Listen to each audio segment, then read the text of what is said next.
We're so grateful to have you on site, Professor Eyre. You've come all the way from London to Kazakhstan for the first time, I understand, to share a bit of the knowledge about high-performance learning. And I know our staff have enjoyed that and our pupils have enjoyed that. Can you tell any of our viewers what, in an essence, is high-performance learning? High-performance learning is a way in which we can make explicit to teachers and to students what it is that makes a difference in terms of cognitive success. So it provides a language that people can use, the language of cognition. And in the end, that creates a kind of learner toolkit for your students. For your teachers, it enables them to plan and to teach in a way that enables their students to have a greater chance of success. Good. So one of the ways that we've tried to describe it, and it was helpfully described to us, was how great learners think, how great learners behave. What kind of impacts could that have for one of our pupils moving from school to university? Is it a skill they can take forward with them, or a set of skills? Yes, I mean, I think the whole of high-performance learning is about, as you say, explaining these are the ways of thinking that you need, these are the ways in which you need to bring behaviours that you need to bring to your learning. So you're learning those here at Haileybury, and that will enable you to do well here. But crucially, it also is HPL not just for school, but also for life. So part of what you're taking away from your education at Haileybury is that you're equipped to do well in life and thrive. That's what we want. We want you want, through your education, you want students who, as a school, come back in 10, 15 years and say, I am so pleased that I went to Haileybury Almaty because it really did set me up for life. So it's a kind of for now and for later. And that's really a fascinating concept at the moment. It's one that I think most of our parents and staff understand the need to be future ready because change is happening at such a pace that really rote learning is not going to cut it anymore, but the ability to have tools to think about new problems will. And that's pretty explicit, I think, within the high-performance learning philosophy. Yeah, so in the high-performance learning philosophy, it's kind of like expect the unexpected, because the unexpected is what's going to come. Yes. So rather than being fazed by that, you need to be enterprising enough to embrace it and feel this is new, different, and potentially exciting, rather than something which causes anxiety. And if you're educated in that kind of way, day to day, from being a young child right up to the time that you leave school, then that is the norm. And something new is seen as potentially exciting and a challenge, rather than something unfamiliar and a little bit scary.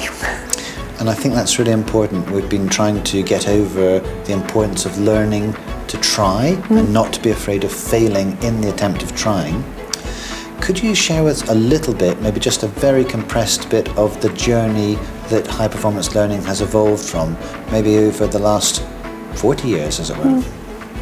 Well, I guess the starting point was my interest in how people think and learn, and why some people in school find it easier than others.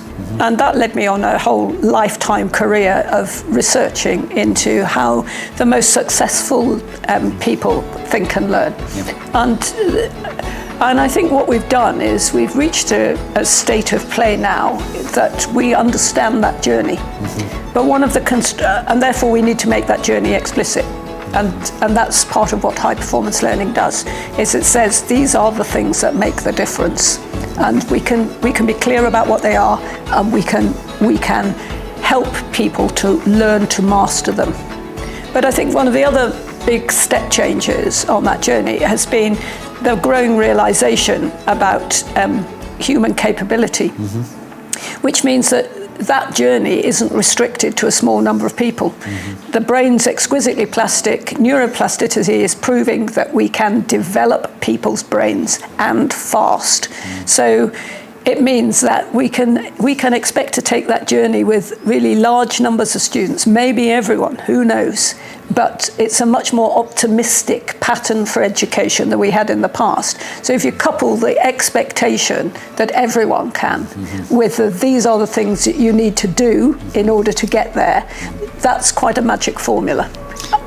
I think as you were saying to the students, it's an optimistic time to be a learner, because your ability is not determined, which was perhaps the old way of thinking on IQ, or I'm low ability, you're high ability, or vice versa, but we can all work towards better ability. I can't do this yet is a phrase that's often quoted, I think, in the discussions. Yeah, so whereas we used to think people had a finite amount of ability, now we think that we can grow that. So really the thing to look at is performance. Where is my performance level right now? And performance can change. So what you're really looking to do is to help people to recognise where they are now in terms of performance. And if they're not where you would ideally want them to be, it is just not yet. So what you're focusing on is, this is where you are now, this is what high performance would look like, this is the gap, that's what we're working on, how we close that gap over time.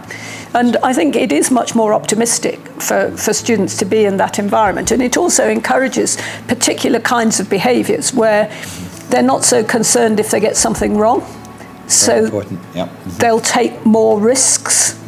So if you're in an environment where it's expected that you get it right, and if you get it wrong, then somehow you've done something bad.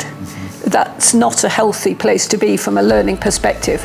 What you want is, I'm going to try, and this is my best try, and if it fails, well, that didn't really work out, I need to revise that for next time and try something different.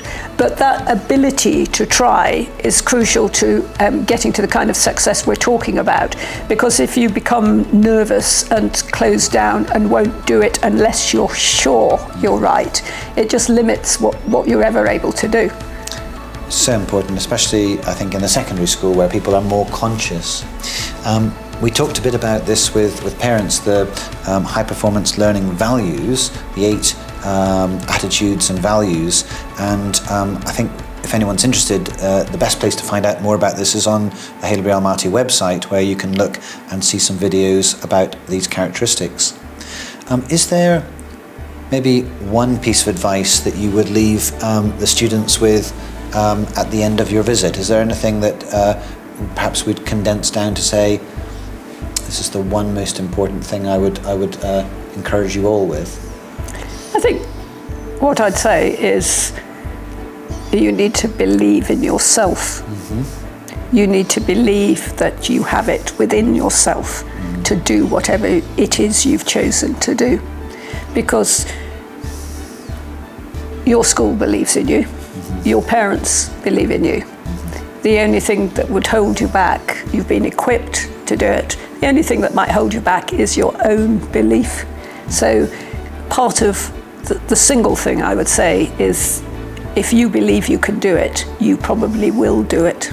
Yeah, that's great advice, and I think we're all learning more about what it is to have a growth mindset and challenge the fixed mindset, and that's a terrific place, I think, to end our conversation. Thank you so much, Professor Eyre.